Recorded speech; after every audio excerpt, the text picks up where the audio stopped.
ગઈકાલે આપણે 8 નિત્ય દેવતાઓ વિશે જોયું. હવે એકવાર ઘણીવાર વિચાર મને પણ આવ્યો તો તમને પણ આવ્યો હશે કે આ તિથિઓમાં કોકવાર એવું થાય છે કે એક તિથિ 2 દિવસ હોય છે, બેવડાય છે, અને કોકવાર એક તિથિનો ક્ષય બતાડે છે. તો એનું કેલ્ક્યુલેશન કેવી રીતે થતું હશે, તો શા માટે એવું કહેવામાં આવતું હશે? તો જુઓ, આ સૂર્ય, કાલે આપણે વાત કરીએ, સૂર્ય એ એક રીતે બ્રહ્માંડમાં શિવનું પ્રતીક છે, આત્માનું પ્રતીક છે, સ્વયં પ્રકાશિત છે, અને એ પોતાની જગ્યાએથી નથી હલતો.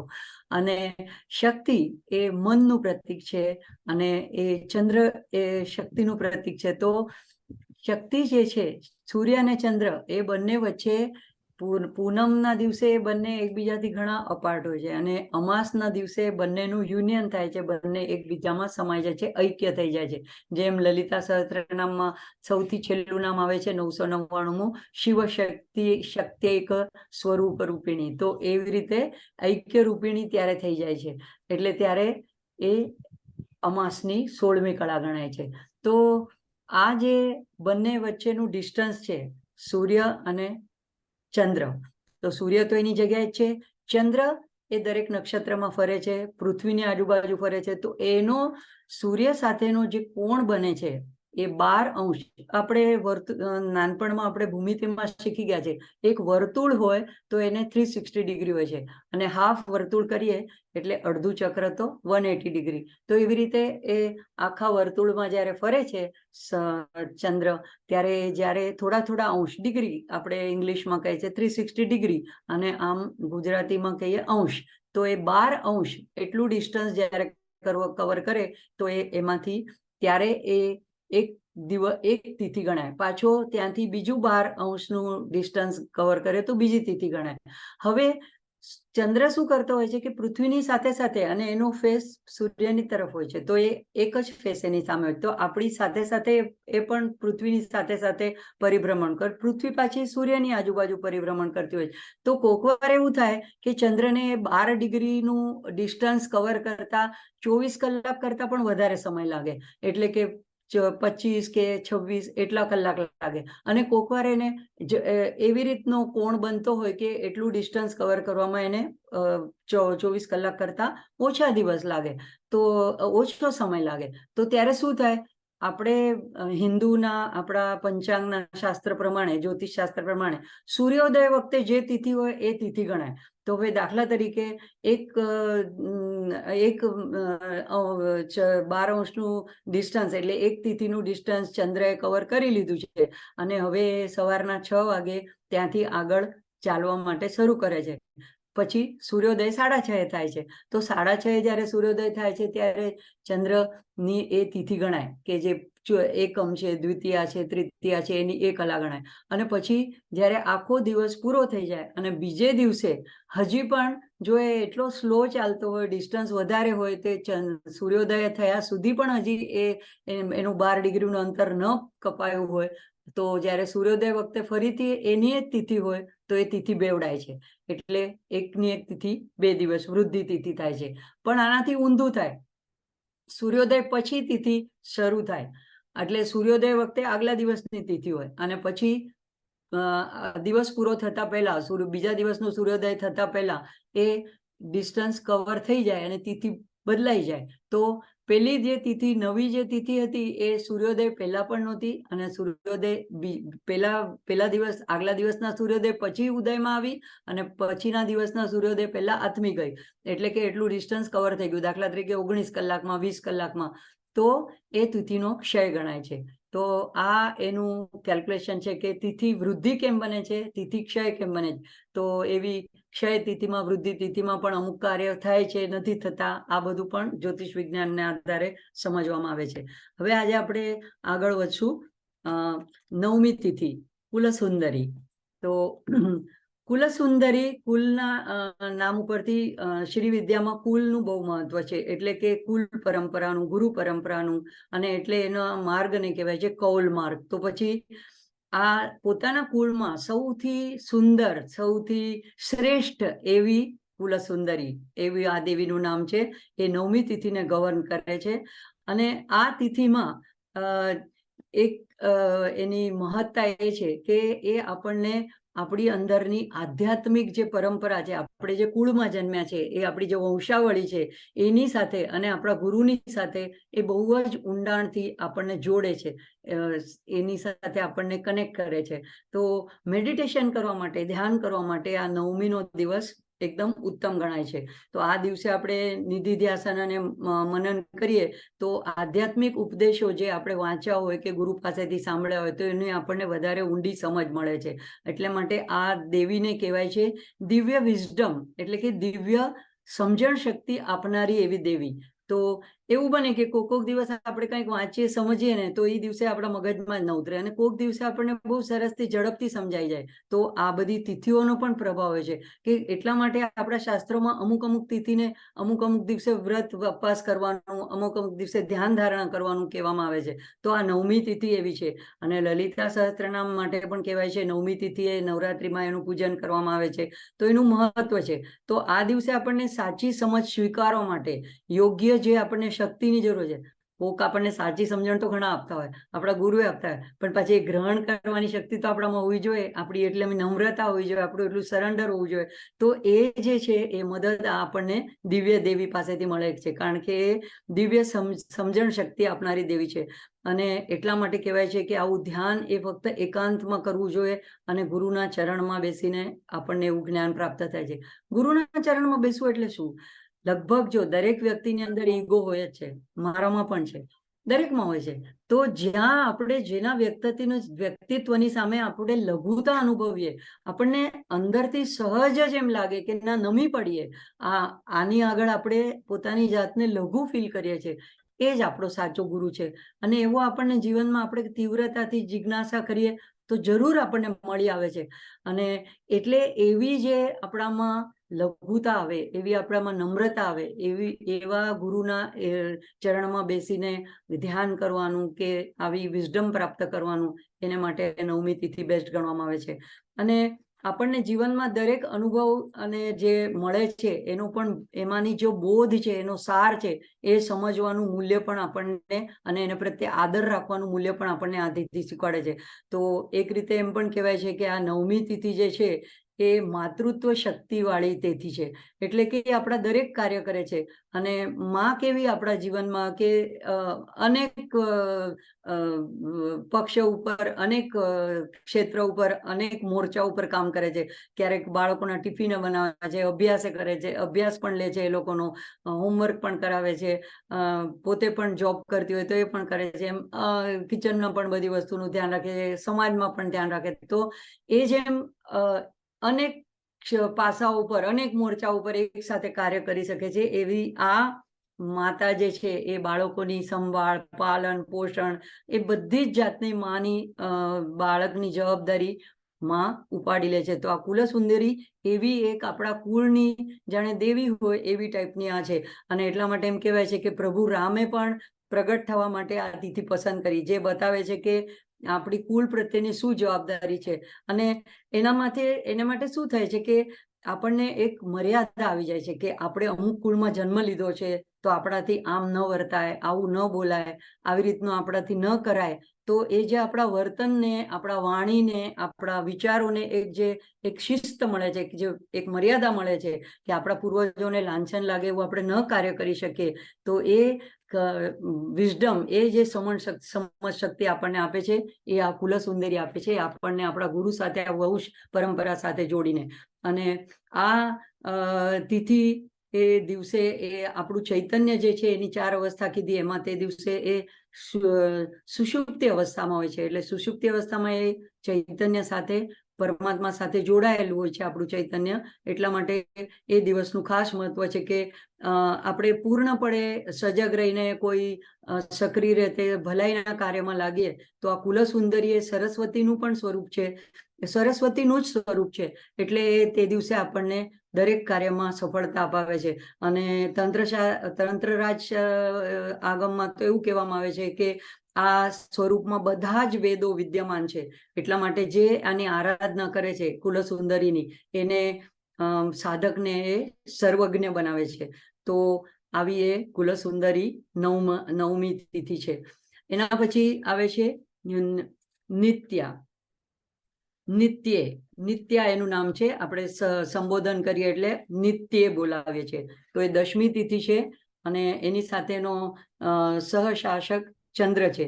તો આ જે તિથિ છે એ દ્વિતીયાની જેમ આપણને આ સૃજન શક્તિ, કલ્પના શક્તિ આપણને એ વરદાન આપે છે. અને એને સર્વાત્મિકા પણ કહેવામાં આવે છે. સર્વાત્મિકા એટલે સર્વની આત્મા. તો તે આ દિવસ જે છે 10મીનો, એને વૈદિક એસ્ટ્રોનોમીમાં તો એને બ્રેન સ્ટ્રોમિંગ ડે કહેવામાં આવે છે. એટલે કે આપણી સામે જો જીવનમાં ઘણા બધા વિકલ્પો હોય તો એમાંથી આપણે સાચો સમજણપૂર્વકનો વિકલ્પ ગોતવો હોય તો એને માટેનો આ દિવસ યોગ્ય ગણાય છે. અને દિવ્ય પ્રેરણા આપનારી છે, આપણા મનને નિયંત્રિત કરે છે.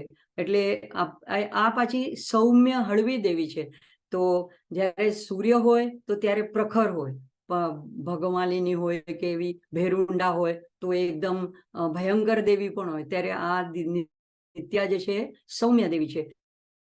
અને એ દેવીને એને અનંત જાણકારીનું સ્થાન પણ ગણાય છે. એટલે આમાં આપણી પાસે અનંત વિકલ્પો મૂકી દે કે આપણે આ કરી શકીએ, આ કરી શકીએ, આ કરી શકીએ. તો કોઈક વાર એવું થાય કે એમાંથી આપણે સાચો વિકલ્પ શોધી ન શકીએ. તો આપણું જે ઇન્ટ્યુશન હોય એ અને આપણું મન હોય તો એ બેમાંથી આપણે ચૂઝ કરવાનું રહે છે. આપણું ઇન્ટ્યુશન, આપણો અંતરાત્મા આપણને સારી રીતે ગાઈડ કરતો હોય. તો આ નિત્ય આપણને એ કરવા માટે મદદરૂપ થાય છે. અને ચંદ્રની સાથે અહીંયા એનો જે તત્વ જે છે પંચ મહાભૂતનું, એ છે વાયુ તત્વ. તો વાયુ જે હોય છે એ હંમેશા જેમ કે સુગંધને પ્રસરાવે છે, તો એવી રીતે વાયુનો સ્વભાવ છે કે બધી વસ્તુનો વિકાસ કરવાનું, ફેલાવ કરવાનું. તો એ ઝડપથી જ દરેક દિશામાં આપણો વિકાસ, ગ્રોથ કરે છે. એટલા માટે આ નિત્યા જે સ્થિતિ છે, એટલે આપણા મનમાં કોઈ વિચાર 10મીના આવે તો આ દેવીની શક્તિથી તરત જ એ ફલિત થાય છે. એટલે પણ એની સાથે સાથે આપણે માનસિક નિયંત્રણ રાખવું જરૂરી છે.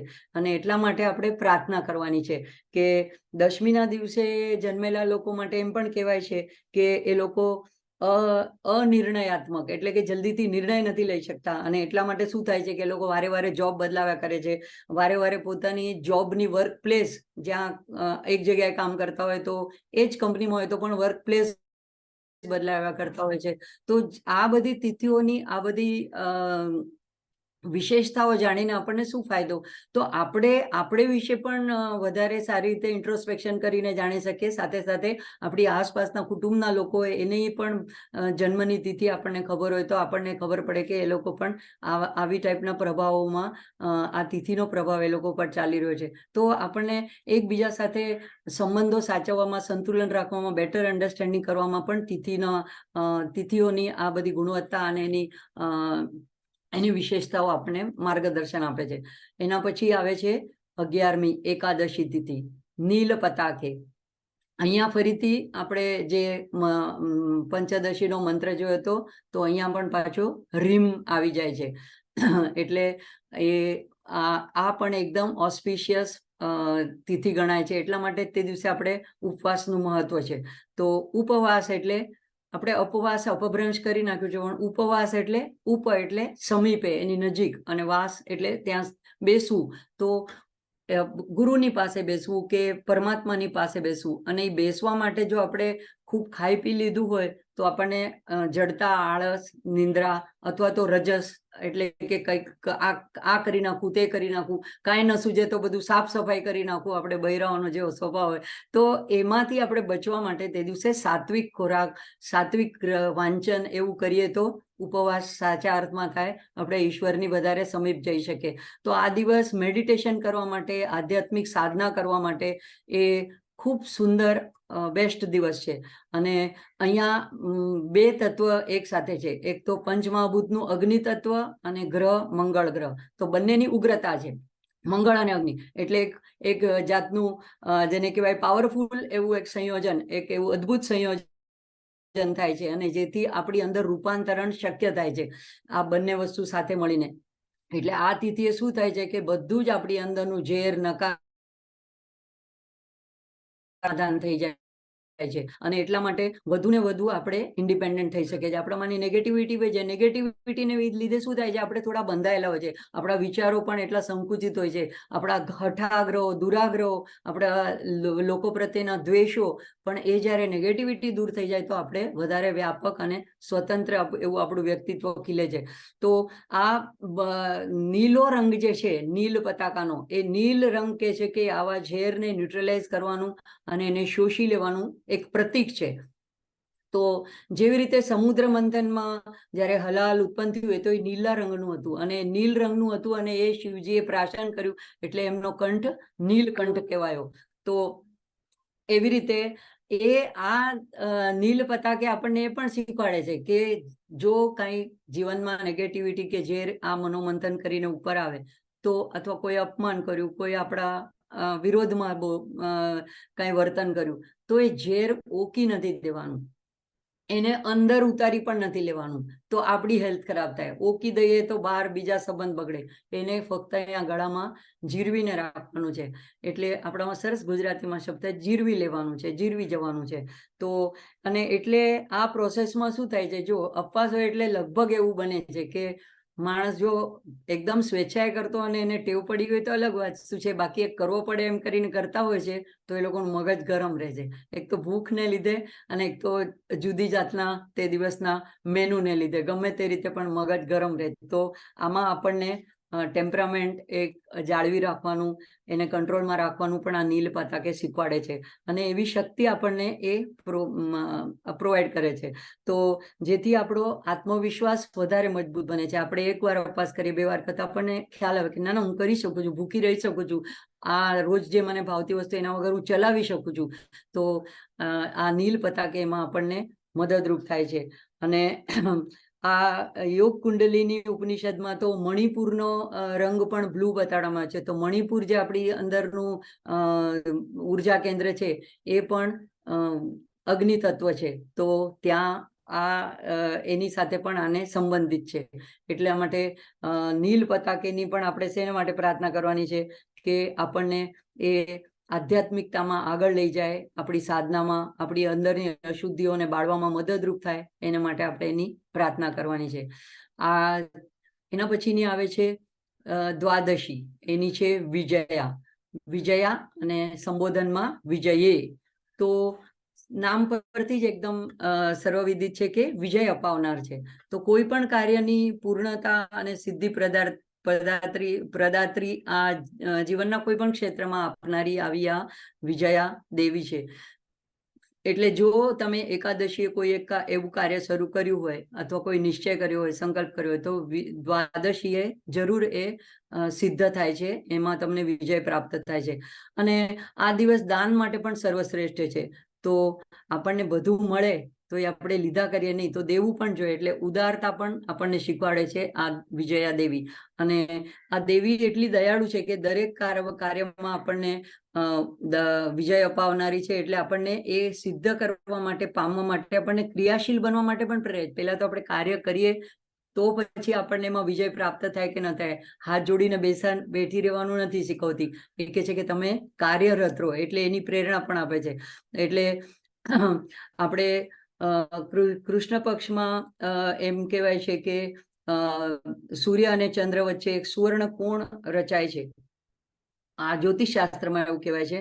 તો એ દ્વાદશીમાં એવો એક ખાસ ક્ષણ આવે છે, એને મેઘધનુષની જેવો એક કોણ બને છે. તો એને આપણા શાસ્ત્રોમાં એક કહેવાય છે સુવર્ણ બ્રિજ, એક પુલ કહેવામાં આવે છે. એટલે એમ કહેવાય છે કે ત્યારે સ્વર્ગ અને પૃથ્વી વચ્ચે એક એવો કનેક્શન રચાય છે. એટલે આપણી પ્રાર્થનાઓ પણ ત્યાં પહોંચે છે, અથવા તો આપણે ત્યાં સુધી પહોંચી શકીએ છીએ. એટલે એ એક એવી માન્યતા છે. તો આમ આ વિજયા દેવી જે છે એ વિજયદાત્રી છે. એટલે જીવનના કોઈ પણ આંતરિક બહારના પ્રસંગોમાં આપણને વિજય મળી જાય એ બહુ મોટી વાત નથી, કોઈ સિદ્ધિ મળી જાય, પણ આપણી અંદરના યુદ્ધ પ્રસંગો, આપણી અંદર પણ આપણી નેગેટિવ વિચાર અને પોઝિટિવ વિચાર વચ્ચે, આપણા ષડરીપો વચ્ચે આપણી મનમાં મનોમંથન અને યુદ્ધ ચાલ્યા જ કરતું હોય, તો એ આંતરિક યુદ્ધમાં પણ એ આપણને વિજય અપાવે છે. તો આવા લોકો સામાન્ય રીતે કોઈ બહાર એવો ખટલો ચાલતો હોય, કોઈ વાદ વિવાદ ચાલતું હોય તો એમાં જીત માટે કે કોર્ટના કોઈ એવા કેસ માટે પણ, યુદ્ધના પ્રસંગે જીત માટે પણ ખાસ કરીને આ વિજયા તિથિ દેવતાની પ્રાર્થના પૂજા કરતા હોય છે. અને એટલે માં બધું શુભ અને વિજયી બનાવે છે. તો અને એક બીજી ખાસ વાત કે આ દ્વાદશીને દિવસે જન્મેલા હોય છે એ સારી રીતે જીવનમાં સામાન્ય રીતે ક્યારેય જીવનમાં હારવા માંગતા નથી, એટલે હારતા પણ નથી પણ હારવા માંગતા પણ નથી, એટલે એ લોકોને હંમેશા વિજય પ્રાપ્ત થાય છે. તો આજે આપણે અહીંયા જ રોકાઈશું અને હવે આનું પઠન લઈ લેશું. જાગૃતિબેન.